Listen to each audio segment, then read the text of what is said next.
essa câmera. Pronto. Boa noite, gente. Oi. Boa noite.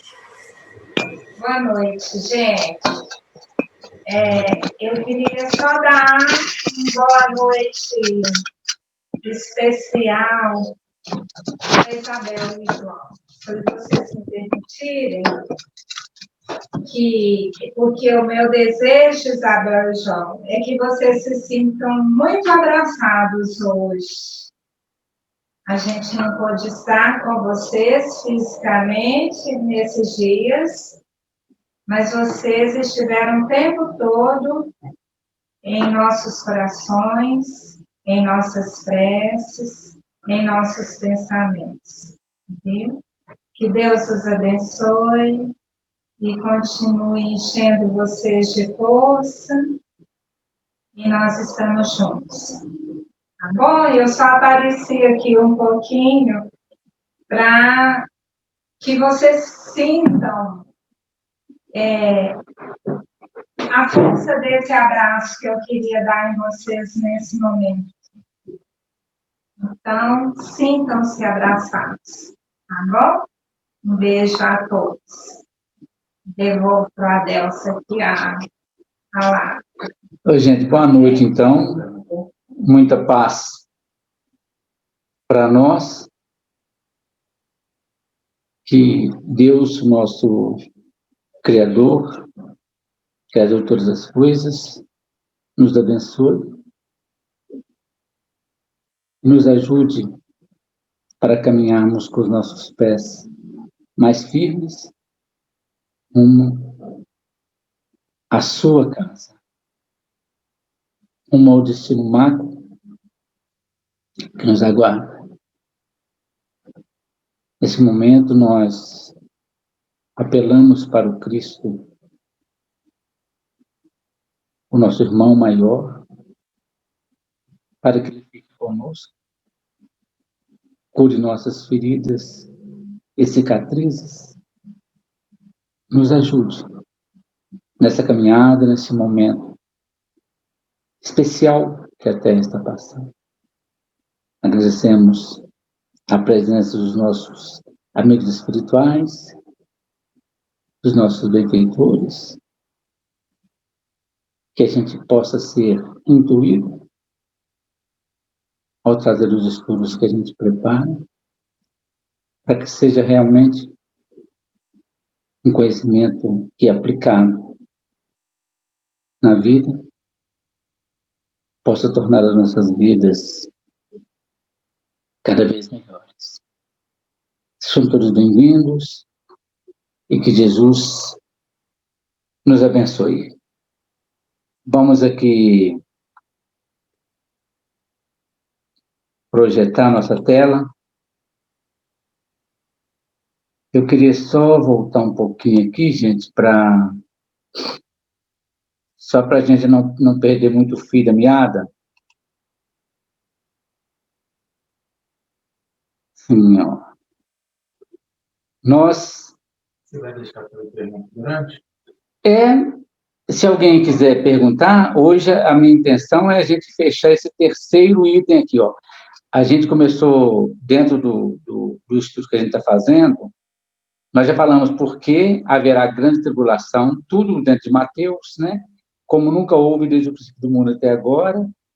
Nós falamos na semana passada, se aqueles dias não fossem abreviados, ninguém sobreviveria. Mas por causa dos eleitos, aqueles dias são abreviados. E hoje a nossa intenção é trazer o versículo 27 e o versículo 28, porque assim como o relâmpago sai do Oriente e se mostra no Ocidente, assim será a vinda do Filho do Homem. E onde houver um cadáver, aí se ajuntarão os abutres. Vocês já perceberam, né, que as pessoas que estão com a gente já há um bom tempo que a gente tem estudado nas segundas-feiras, tanto do ponto de vista presencial, e agora, né, de agosto para cá, a gente passou o estudo mais ou menos no mesmo formato, para esclarecer as coisas que têm acontecido, né? Essa pandemia veio para... A gente entende, né, que veio para poder nos clarear um tanto de coisa, fazer com que a gente refletisse melhor, que voltasse para casa, não apenas para a casa física, sobretudo para a nossa casa mental, né, a nossa casa íntima. E as pessoas que estão estudando com a gente já tem mais tempo, então, repito, a gente sabe que cada versículo do Evangelho, ele é um estudo em si. Dá para trazer inúmeras informações só com um versículo, dá para a gente trabalhar muita coisa, né? E esse tema que nós estamos trazendo, se nós estivéssemos participando de uma aula de teologia, não é o caso, porque eu não sou um teólogo, a gente gosta de estudar, seria uma disciplina dentro da teologia e da filosofia chamada escatologia. A escatologia significa, o termo que vem do grego, significa término, significa fim, estudo do fim. Estudo de um fechamento de ciclo. Então, a minha conexão caiu, mas do celular não, né? Não, celular não. Então tá. Espera só um pouquinho, gente, nós vamos restabelecer nosso... Isso, mas você pode continuar falando, tá? Eu todo mundo te ouvindo. Sim, então nós vamos continuar aqui, ó. Passar esse cantinho aqui, reconectar. Cada versículo, então, é uma proposta de renovação de conhecimento. Não há sombra de dúvida sobre isso. E, lógico, como nós falamos também, por ser algo escatológico, vamos usar essa expressão assim mais difícil, tem muitas interpretações, e dentre essas interpretações nós temos a interpretação espírita, né? Quer dizer que as luzes do espiritismo vêm clarear uma série de questões para a gente poder entender melhor. E uma das propostas da doutrina espírita, que é muito interessante mesmo, que eu acho que é a chave de tudo mesmo, é o processo da reforma íntima ou da transformação íntima. Todas as pessoas, então, que têm estudado com a gente já tem muito tempo, tanto comigo quanto com a Cassinha, né, nas reuniões de segunda-feira, a gente tem falado que o único sentido, por enquanto, a gente pode estar errado, mas o único sentido, por tudo que a gente já estudou, é que essa salvação que se espera, esse final dos tempos que se espera, esse fim do mundo que tanto é propalado, na verdade, vai acontecer dentro de cada um. Tem que acontecer dentro de cada um. Logicamente que a Terra também, isso já é a explicação da doutrina espírita também, a Terra está passando pelo mesmo processo de renovação, assim como cada um de nós. A Terra vai entrar em outro ciclo evolutivo, em outra dimensão. E na semana, eu quero ver se eu consigo encerrar esse tema de hoje, esses 2 versículos, para na outra semana a gente trabalhar também dentro do Evangelho de Mateus, como é que deve ser esse processo de separação, desse momento que nós estamos vivendo, né? Que reforma que nós temos que fazer? Isso foi falado, gente, por todos os profetas, eu estou dizendo em termos de cultura judaico-cristã, religião judaico-cristã, escatologia judaico-cristã. Todos esses processos foram anunciados por todos os profetas, inclusive e muito melhor explicado por Jesus Cristo. A gente pode até notar que Jesus, às vezes, corrige alguma profecia, não é sempre, não. Ele veio para cumprir as leis e os profetas, ele disse isso claramente. Mas alguma coisa que, porventura, não tenha ficado claro em determinadas profecias, ele acaba esclarecendo, tá certo? Então, vamos lá para o nosso estudo de hoje. Nós falamos, vamos voltar nos eleitos, nós falamos da ressonância de Schumann, né? Agora vamos os eleitos, então, só para a gente pegar o gancho. Gente, todos nós precisamos passar pelo processo da reforma. Todos nós, todas as almas, estou chamando de alma agora, não só no contexto espírita, né? Porque o Kardec classificou de alma o espírito encarnado. Mas eu estou chamando de alma, agora alma vivente. Tudo precisa ser transformado. E todas as coisas, todas essas almas, essa família de alma, essa chusma de alma, todas elas têm que trabalhar no seu próprio processo de despertamento. Por quê? Nós agora, cada um de nós, cada alma, vai ser uma noiva que vai casar com o Cristo. Mas não é o Jesus Cristo físico, é o Cristo íntimo. Nós temos que casar a nossa personalidade com a nossa individualidade. Por isso que João Batista, o precursor, né, da vinda do Cristo, ele disse que ele veio preparar a noiva para o noivo. E não tem, pelo menos do ponto de vista nosso aqui terreno, não há uma maior afinidade do ponto de vista de entrega do que o casamento. São as almas que se juntam. Por isso que Jesus usou o próprio casamento, as bodas, como símbolo do reino dos céus.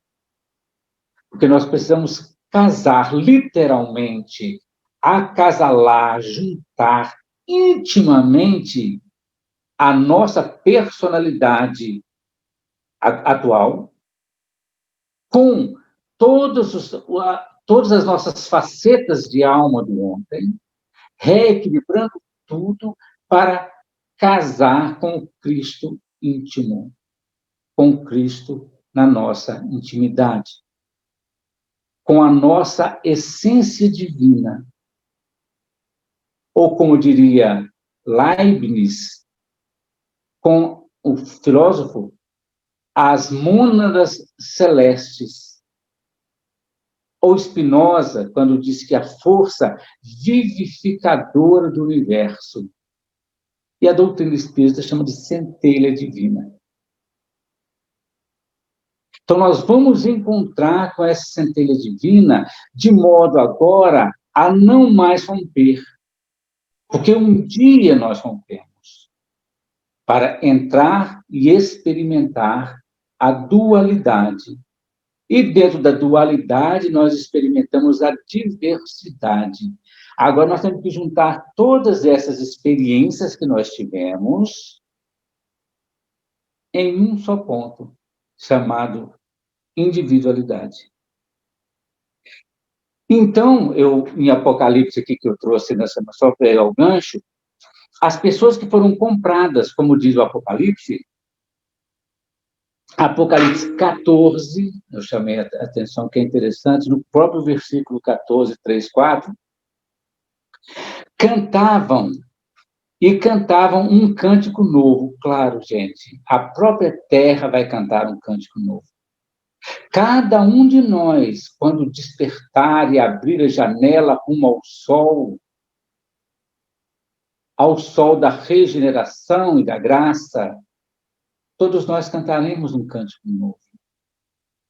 E aqueles que já foram comprados, aqueles cujas vestes foram alvejadas no sangue do Cordeiro imolado.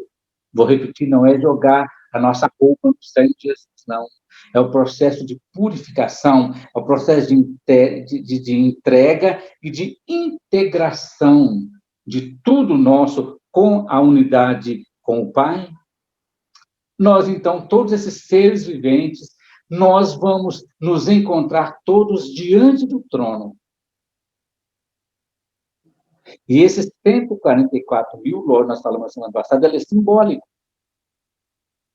E é fantástico que 144 somando dá 9. Né? 1, 4, 4 dá 9. Que é o fechamento de um ciclo que nós vamos ver agora. Um pouco mais adiante, quando Jesus compara esse momento com a Arca de Noé. Jesus faz essa comparação. Então, esse 144 significa a multiplicação de dois processos fantásticos, das 12 tribos de Israel e dos 12 apóstolos do Cristo, num processo de multiplicação de conhecimento, de multiplicação de possibilidades. 144. Não é um número simbólico que é trazido no Apocalipse, porque se a Terra tem aproximadamente 7 bilhões de pessoas, 144 mil é muito pouquinho, né? Se fosse um numeral mesmo, né? O pior é que uma vez eu estava fazendo esse estudo e alguém falou o seguinte: Deus, se a gente achar nesse mundo atual 144 mil pessoas totalmente puras, já vai ser difícil. Alguém brincou assim, que parece ter sentido. Não parece que o mundo está um caos? Todo dia a gente vê uma série de coisas que nos afrontam os sentidos. A gente fala assim: poxa, por que está acontecendo esse tanto de coisa? Porque é exatamente nesse caos, nessa poeira do caos, que vai nascer a nova estrela de cada um de nós, porque precisa ser destruído. E para ser destruído de verdade, nós teremos que colocar tudo isso às claras, conforme está acontecendo agora. Jesus previu, né? Nada há que esteja no oculto que não venha a ser revelado. Olha que interessante, olha como é que o mundo está. Um tanto de coisa, um tanto de vícios, um tanto de preconceitos que estavam todos escondidos, hoje estão às claras para todo mundo ver. Ninguém mais esconde.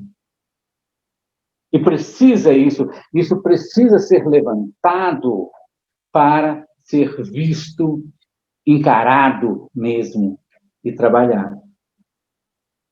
E esse momento que nós estamos passando agora, nós precisamos trabalhar em nós para fazermos parte desses de 144 almas, ou esse símbolo de 144 mil, que não, olha, que eles são aqueles que não se contaminaram com mulheres. Claro, eu trouxe isso aqui, né, porque senão a situação das mulheres não é boa, não, né? Mas não é isso, é figurado, né? As mulheres simbolizam o nosso aspecto emocional.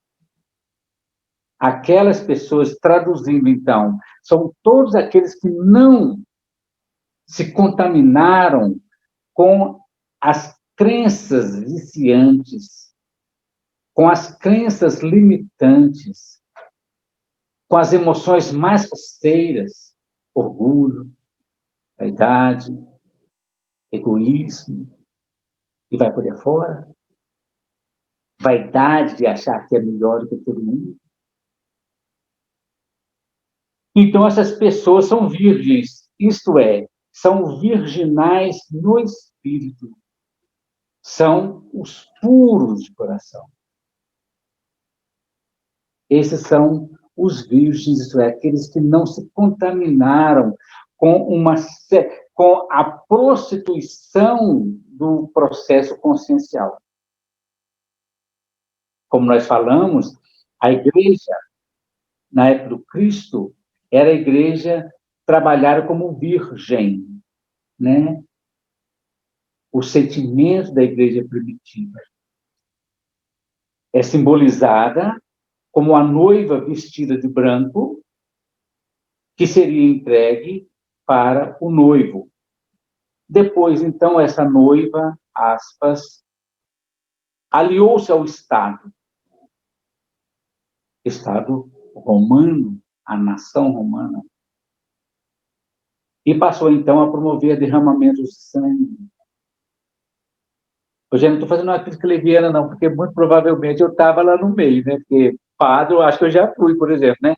Mas é para a gente pegar um processo histórico, conforme diz o Apocalipse, e essa noiva, que um dia foi branca, imaculada, essa igreja pura, esse sentimento puro, maculou-se e prostituiu-se com os poderes terrenos. Historicamente, a Igreja Católica ela dominou o mundo de forma absoluta por 1.260 anos. Esse texto não está aparecendo. Não. Ele caiu. Ele caiu? Você caiu. De novo? Então, peraí, vamos ver se a gente... Eu estou falando aqui, mas... Então, eu vou ter que entrar de novo, né? Não, é no só. Você está no telefone... O texto está no computador, peraí. Está todo mundo show. Então, tá. Só um pouquinho, gente. Vamos tentar aqui de novo. Está todo mundo me ouvindo? Eu vou tentar só pegar o texto aqui de novo. Quer ver? Vou reiniciar a minha internet. Um dia vai dar certo. Voltei.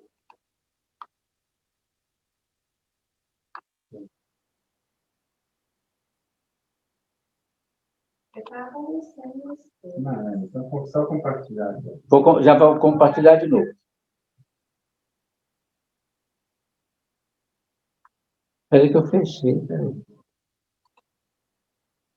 Quando a gente cai neles. Então, a gente demora um pouquinho para levantar. Vamos achar que já está quase pronto, quer ver?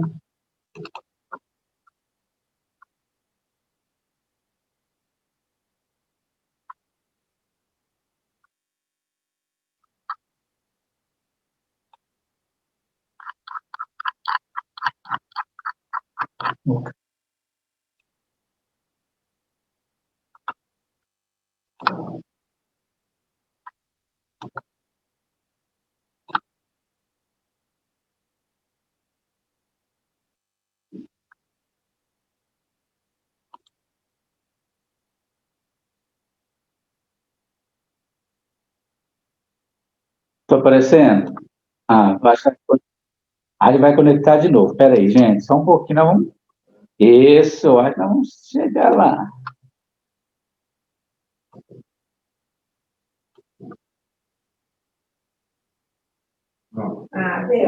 Beleza, deu certo, então. Vamos lá, então? Então, veja bem, essas almas, então, purificadas, porque só vai entrar no reino dos céus a alma purificada. Não tem outro jeito.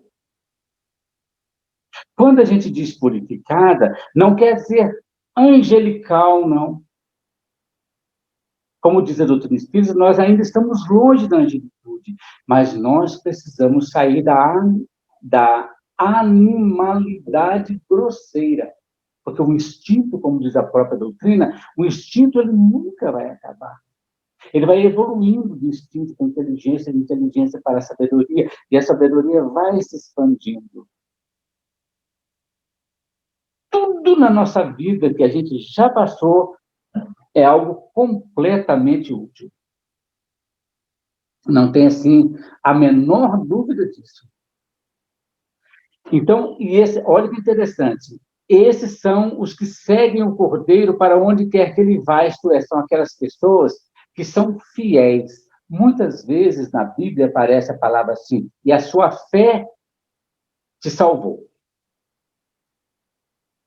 Mas a tradução, na maioria das vezes, é a tua fidelidade te salvou. Então, essas pessoas que são virgens, que não se contaminaram, que não viciaram nas crenças limitantes, nas emoções desequilibradas, elas estão puras, literalmente, com sentimento integral. Esses vão seguir o Cordeiro para onde quer que ele vá. Cordeiro é o símbolo do Cristo. Né? Porque até do ponto de vista astrológico, Jesus nasceu no signo do Cordeiro, Carneiro, e depois ele viveu na era de Peixes, no final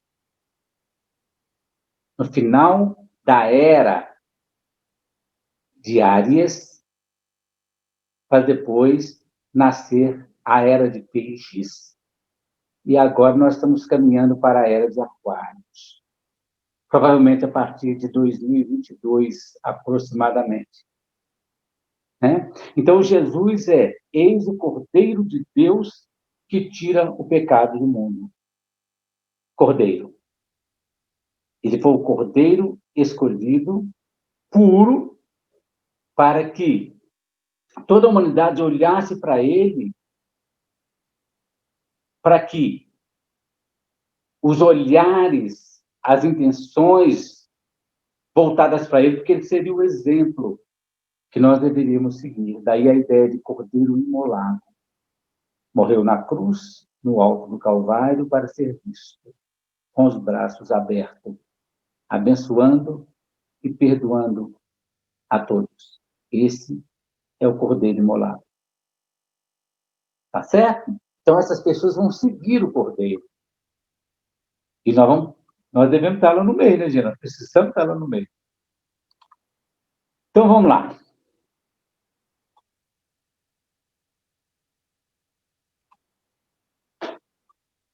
Jesus, então, fala assim, vamos entrar no nosso estudo hoje. Hoje, se tiver alguma coisa que você quiser acrescentar, né?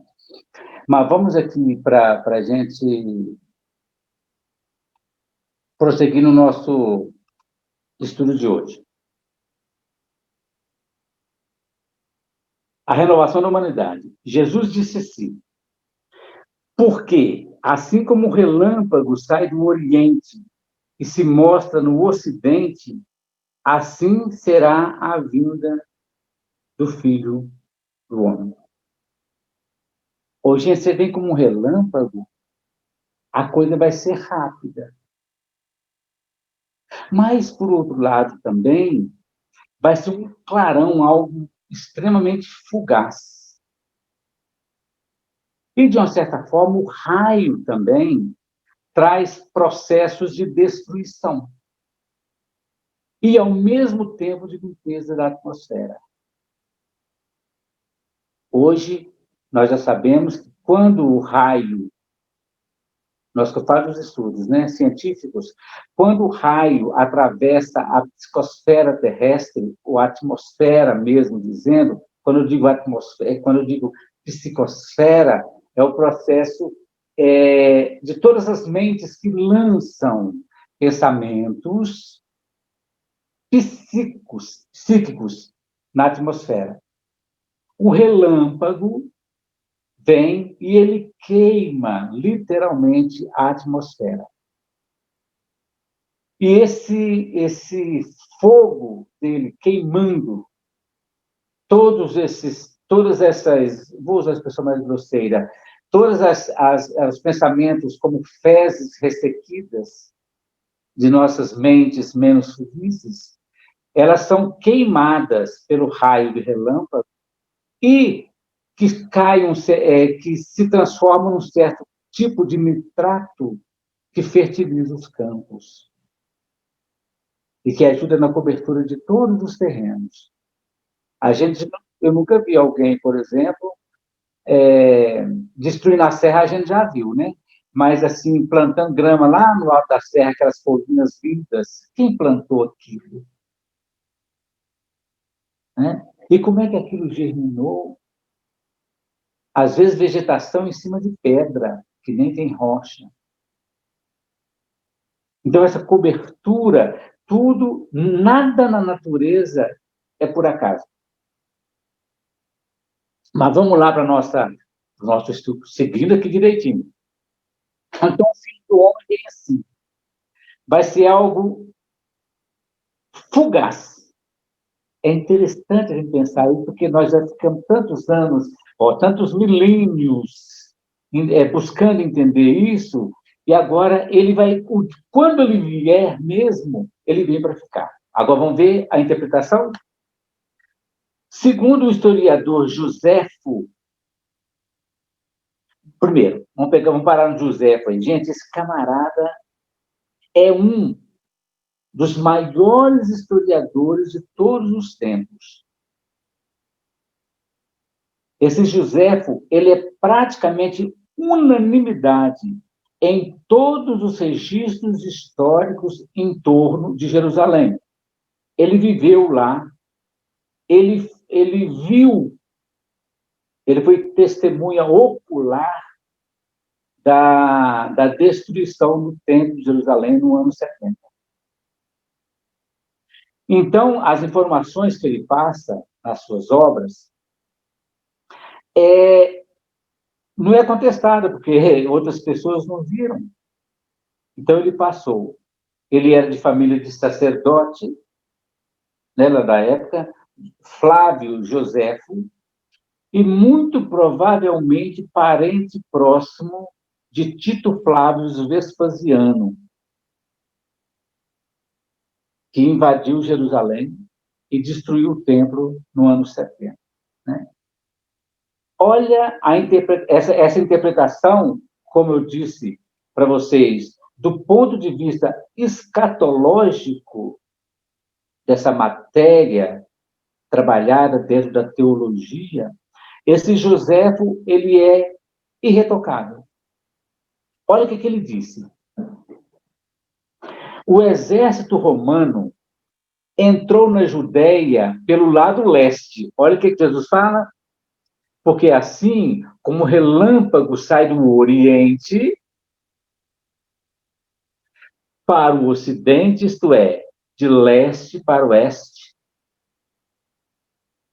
O exército romano entrou na Judéia pelo lado leste e continuou suas conquistas para o oeste.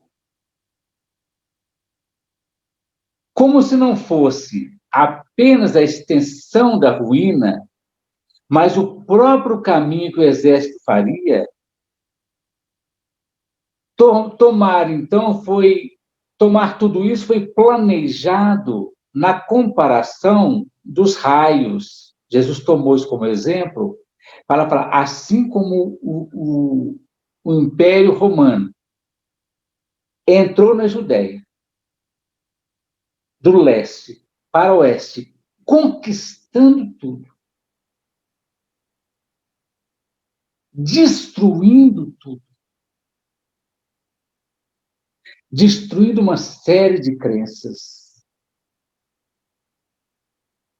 despertando uma série de outras coisas, mudando culturas. Jesus pega esse exemplo para falar que o Filho do Homem vem da mesma forma, gente, isso é muito legal. Dá certinho com a entrada de Jesus no templo.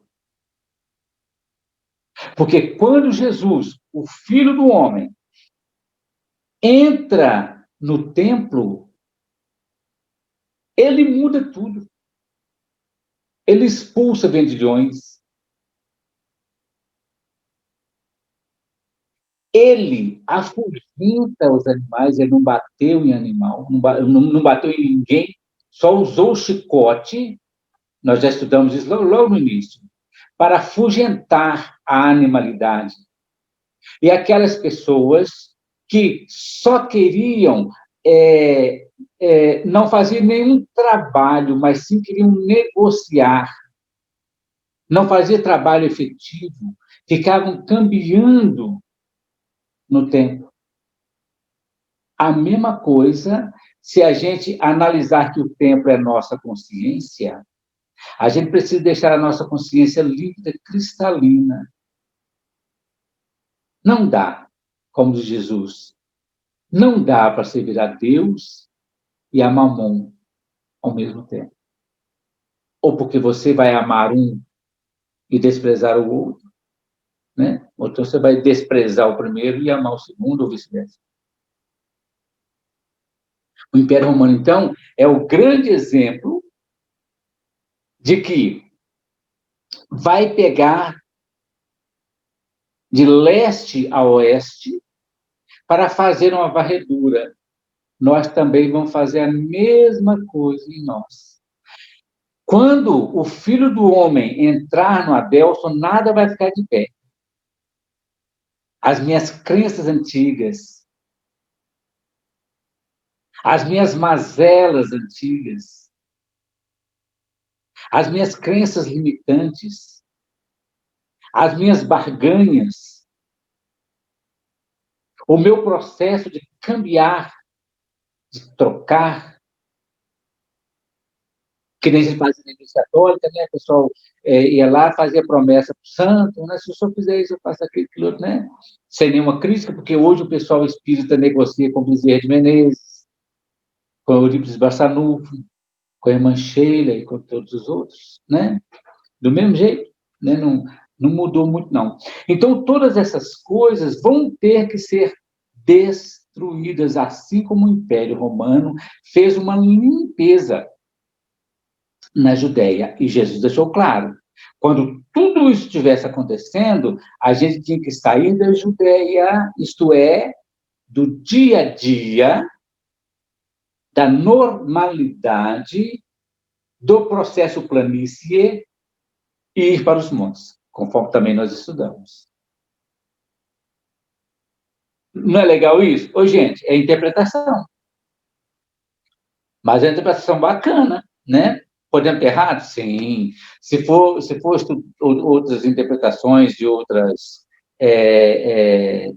segmentos religiosos, vale a pena ver tudo, né? E olha como é que completou certinho. Onde houver um cadáver, aí se ajuntarão os abutres, ou águia, conforme a outra tradução. Gente, todos os cadáveres das nossas existências menos felizes, tudo aquilo que precisa ser tirado da nossa vida, nós temos que... A águia é o simbolismo daquilo que voa alto, que tem visão plena, ou muito boa, e que não erra o seu alvo.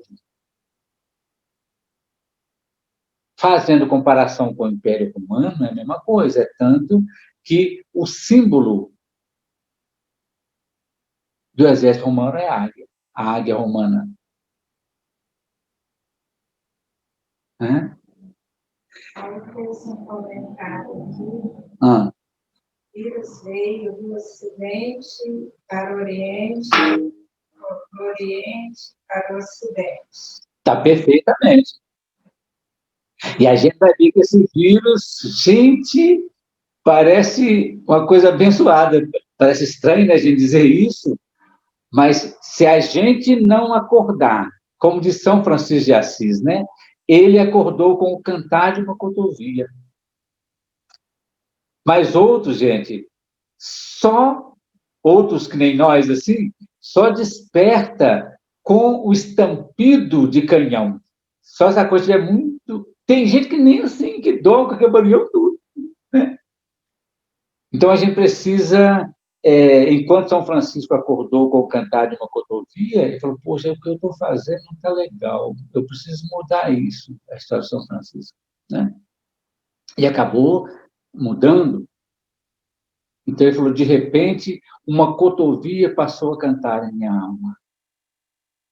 E ele foi curado daquilo que ele estava sentindo, né? A história de São Francisco é bonita e vale a pena ler de novo.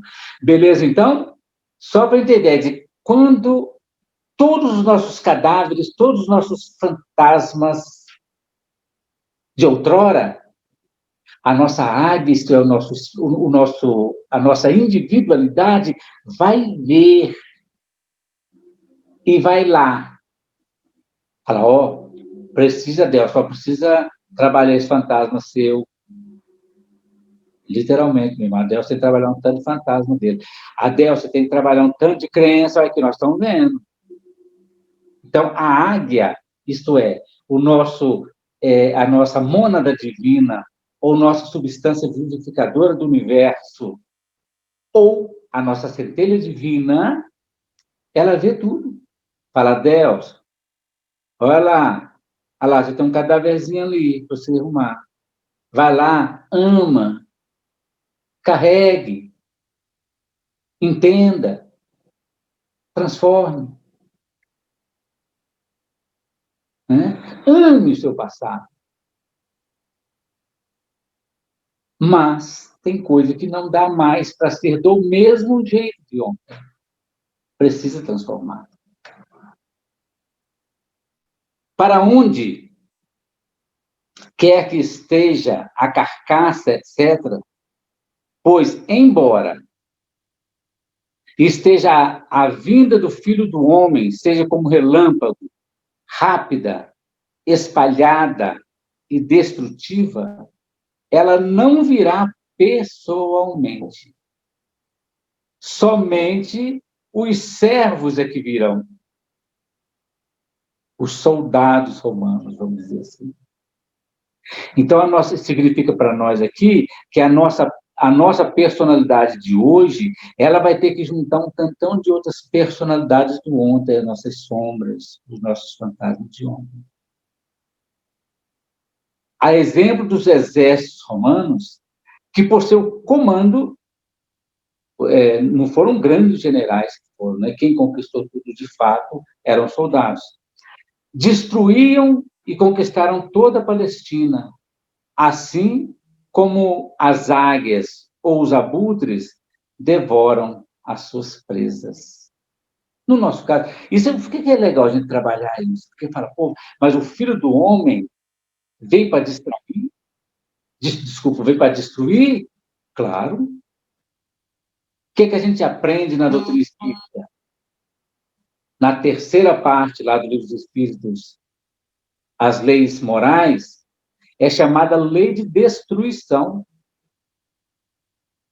E quando Kardec pergunta para os espíritos por que destruição, assim, o que vocês chamam de destruição, na verdade, é renovação.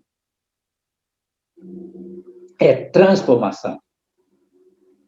Porque se a gente não destruir do ponto de vista de transformar as nossas crenças limitantes do ontem, vai ser muito difícil entrar na Terra regenerada. Que já está por aí chegando, como eu falo. Jesus, então, continua. Como foi nos dias de Noé, assim também será na vinda do Filho do Homem. Pois nos dias anteriores ao dilúvio, o povo vivia comendo e bebendo, casando-se e dando-se em casamento, até o dia em que Noé entrou na arca. E eles nada perceberam, até que veio o dilúvio e os levou a todos. Gente, nem todo mundo, algumas pessoas que estão presentes não estudaram com a gente a Arca de Noé, mas nós temos um estudo bem completo, que é uma das coisas mais belas que a gente pode perceber. Não é nesse trecho, não, mas Jesus compara o final dos tempos com a Arca de Noé, nos dias de Noé, que nós estudamos, tem muita gente que vai lembrar aí. Eu vou depois, não dá para trazer tudo, porque foi um estudo enorme, nós gastamos, sei lá, umas 5 semanas, não sei, ou mais, só falando desse tema. Então, nós falamos, Jesus disse, nos dias de Noé, nos dias de Ló, e nos dias do Filho do Homem. Gente, a coerência é fantástica. Essas três comparações que Jesus fez. Eu só vou trazer aqui só para relembrar um trechinho. Para as outras pessoas que não viram, quando eu disponibilizar o material, eu posso disponibilizar o outro. Eu tenho também, a gente tem gravado esse estudo, né? Primeiro que Noé, a gente precisa entender que Noé significa o nome hebraico Noah, significa quietude, calmaria. E esse episódio chamado de dilúvio, ele é exatamente compreendido hoje por vários estudos espirituais, como sendo um expurgo regenerador. Autores espíritas, inclusive, que usam essa nomenclatura, expurgo regenerador.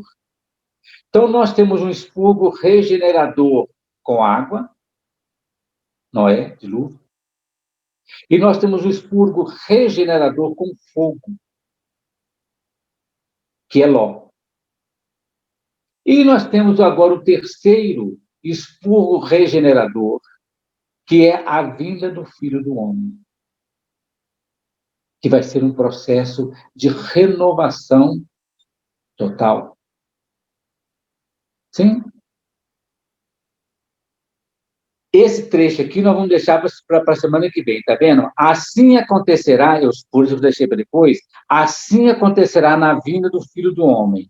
2 homens estarão no campo, um será levado e o outro deixado. 2 mulheres estarão trabalhando no moinho, uma será levada, a outra deixada. Hoje, esses 2 versículos vai ficar todo para a semana que vem, mas nós vamos continuar aqui, tá?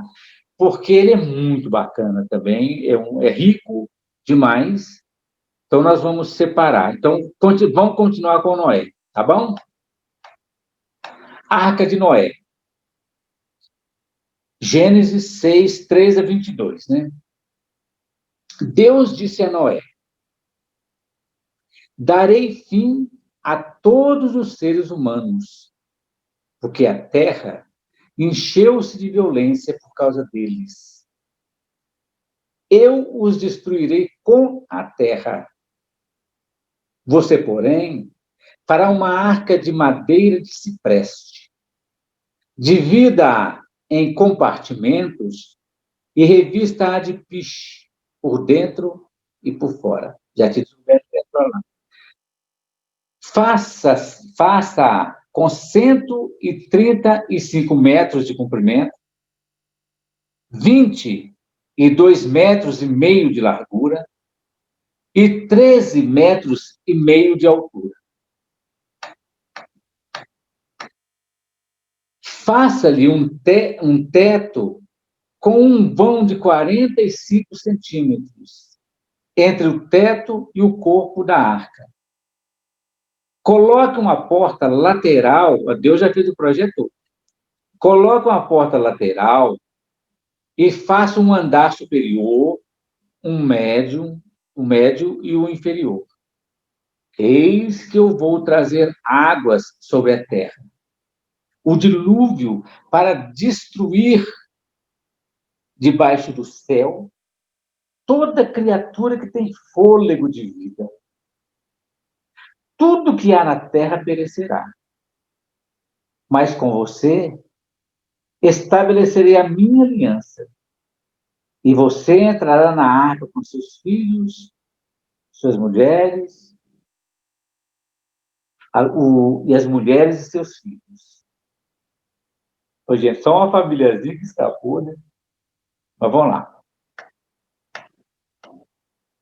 Bom, primeiro, então, uma coisa do Noé ainda, eu adoro esse estudo do Noé, porque realmente ele é muito significativo, né? Então, Deus fala, olha, o primeiro grande ciclo regenerador que a gente tem registro, né? Cientificamente, a gente tem esse dilúvio conhecido como dilúvio de Noé, por exemplo, na região lá do mundo conhecido da época, ele foi muito depois, segundo a própria ciência, ele foi muito depois do afundamento da Lemúria, por exemplo. Né? Nós temos o afundamento da Lemúria, que é um processo regenerador. Depois nós temos o afundamento da Atlântida, né? Que é também outro expurgo regenerador. E esse a gente, então, trabalha do ponto de vista espiritual. Aí sim a gente tem fundamentos espíritas muito interessantes para a gente poder trabalhar. Então, só resumindo rapidamente, porque a gente não vai entrar no tema diretão, 3 andares, né? A nossa 3 andares, a nossa unidade trina, tudo errado. Ou como é que fala? A unidade trina, a trindade una. É porque eu estudei errado. Né? Então, o que significa 3 andares? A trindade una ou unidade trina. Isto é, a arca do Noé significa a completude. 3. Completude. Né? Um aspecto completo. Não é a plenitude que é 7. É um aspecto completo. E para ser um aspecto completo, significa a junção das nossas personalidades com a nossa individualidade, que nem eu disse. E tem 3 andares. Que a gente vai trabalhar isso tudo. O André Luiz, no livro Mundo Maior, ele traz essa mesma analogia dos 3 andares significando os 3 aspectos da nossa casa mental. Embaixo, no primeiro andar, está a nossa animalidade. No andar do meio está a vida cotidiana, as pessoas, a convivência. Não se mistura, mas o Noé tinha que alimentar. Deus deixou isso claro para ele. Você vai colocar um tanto de animal lá dentro, um casal de cada um, né? Segundo a história. Então, simboliza exatamente o nosso processo de animalidade. Todas as nossas animosidades estão ali. E a gente faz a comparação também do ponto de vista científico, né? O cérebro trino que a gente tem, né? O cérebro reptiliano, o cérebro límbico e o córtex. São os 3 aspectos, né? Lá no cérebro reptiliano, a gente tem as nossas emoções mais antigas, né? A gente já trouxe várias vezes, Cacete trouxe as emoções mais primitivas, né? Que, na verdade, seria o medo e a agressividade. Isso. No límbico, a gente tem as emoções, né? Assim, onde a gente trata, mas já são emoções não tão primitivas mais, são trabalhadas. Enquanto lá, no reptiliano, a gente tem a agressividade, o medo, no límbico a gente tem a raiva, que já é uma evolução disso, né? E o Oi? No reptiliano, são as emoções essenciais à sobrevivência. Isso. E no terceiro andar, nós temos a provisão. Todas as possibilidades, toda a prospecção, simbolizada no córtex, por exemplo, no nosso sistema nervoso, né? No nosso cérebro acontece isso. E o André Luiz traz isso e explica direitinho lá, depois as pessoas vão ler. No Mundo Maior, que é a casa mental, um álbum do André Luiz que mostra isso muito bem. E que a gente também acaba fazendo outras analogias que são interessantes, mas senão a gente fica repetindo muito, né? E muitas pessoas já viram, mas que vale a pena a gente relembrar, tá certo? Mas vamos lá. Eu vou fazer uma analogia com 144 eleitos. 144 dá 9. Né? Isto é, simboliza no círculo completo, nós temos 360 graus. 360, 3 mais 9, desculpa, 3 mais 6 igual a 9.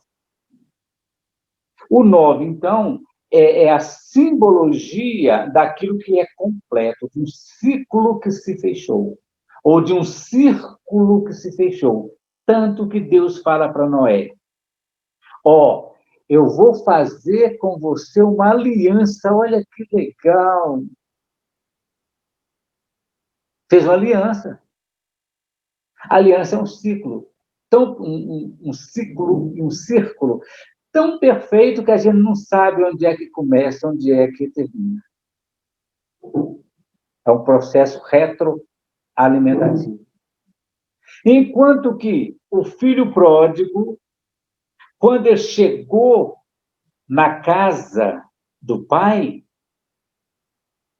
o pai deu para ele um anel, colocou um anel no dedo.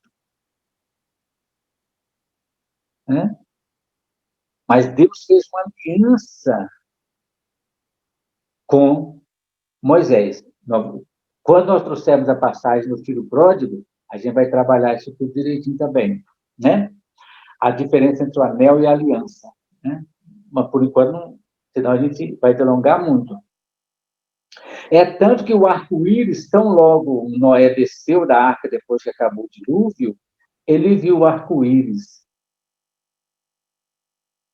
É o símbolo da aliança que Deus teria feito com essa, a simbologia, né?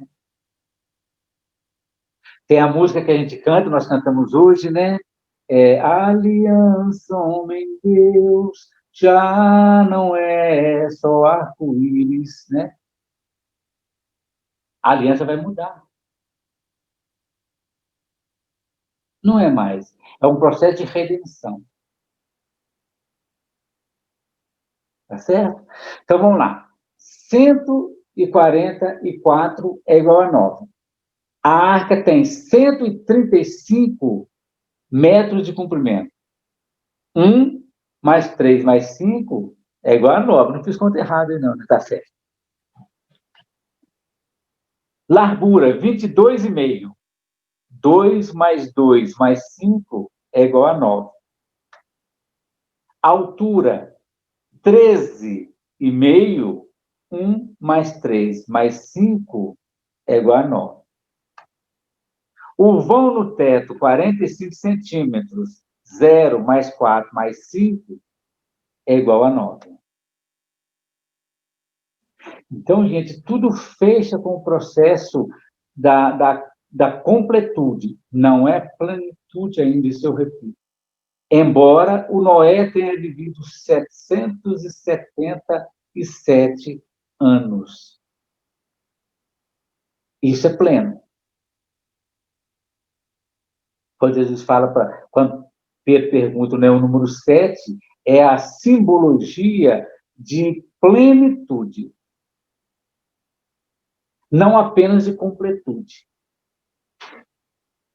Porque, que nem eu dou exemplo, né? 1 hora em si, ela é completa. Desculpa, ela é plena em si. Mas dentro da completude maior, que é um dia, ela é apenas completa. Um dia dentro de uma semana, a mesma coisa. Uma semana dentro de um mês, a mesma coisa. Um mês dentro de um ano, uma coisa. E assim vai indo. Então, a gente vai juntando processos complementares até atingir um dia a plenitude, que vai ser o número 7, que é a volta para a casa do Pai. Isto é, o encontro das nossas personalidades totalmente trabalhadas com a nossa individualidade. Abel, Sim. só posso fazer uma pergunta? Sim, vamos lá. Falta 2 minutos. É, né? É porque eu acho que isso mais alguém pode estar pensando. Nessa linha de raciocínio sua, então, eu posso completar fases, ciclos. Isso. Né? E depois, um dia, depois de vários ciclos completos, eu vou atingir a plenitude. Sim. É isso? Não certinho. É tanto, gente. Olha que interessante. Jesus, olha que legal, 3 dias também. Quando Jesus, ele foi crucificado numa sexta, vamos dizer, né? E ressuscitou no terceiro dia. O primeiro dia, nós já falamos aqui, representa a anomia. O segundo dia, a heteronomia. E o terceiro dia, a autonomia. Anomia, o primeiro dia, a ausência da lei, eu não sei nada. Trazendo para nós, tá? A heteronomia, tudo aquilo que eu não sabia nada, mas eu fiz, tornou-se lei, aí entrou o outro na jogada. E o terceiro é a autonomia, a possibilidade de autogerenciar-se. E também simboliza, conforme nós já trouxemos aqui, como o tempo de Deus é muito diferente para nós, ele pode durar um dia, um ano, 20 séculos, tanto que quiser, né? Ele é comparado, é o máximo que a gente pode fazer, né? Se compara um dia, um ano, um século à vontade, lá, conforme está escrito lá no Velho Testamento.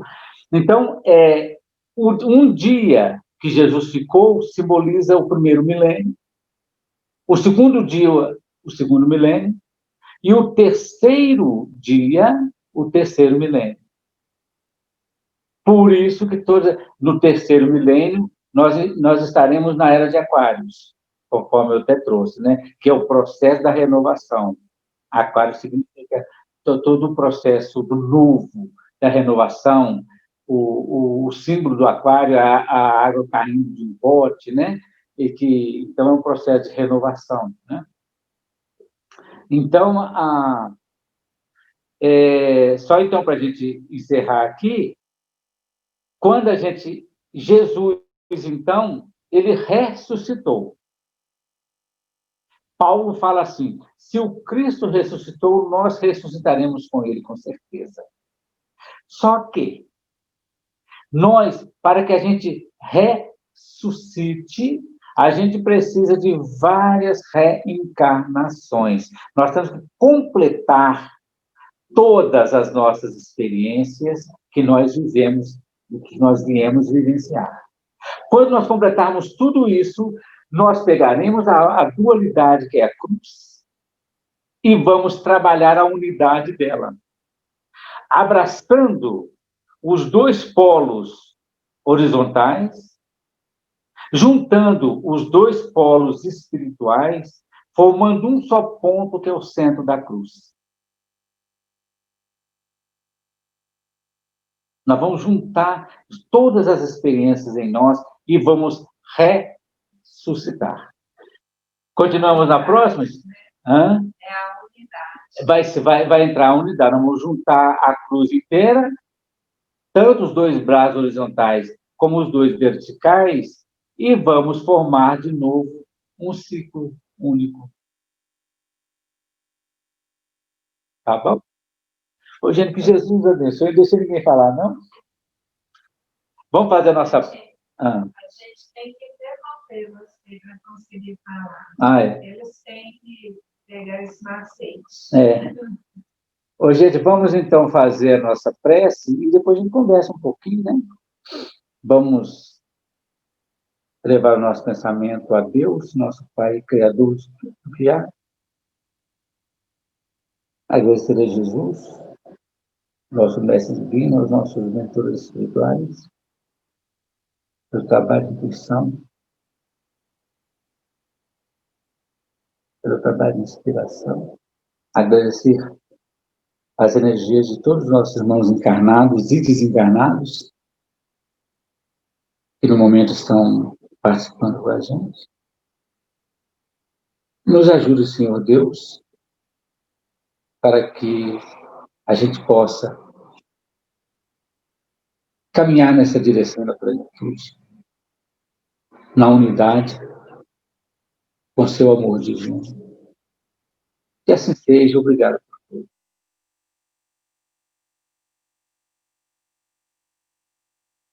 Vou fechar a tela.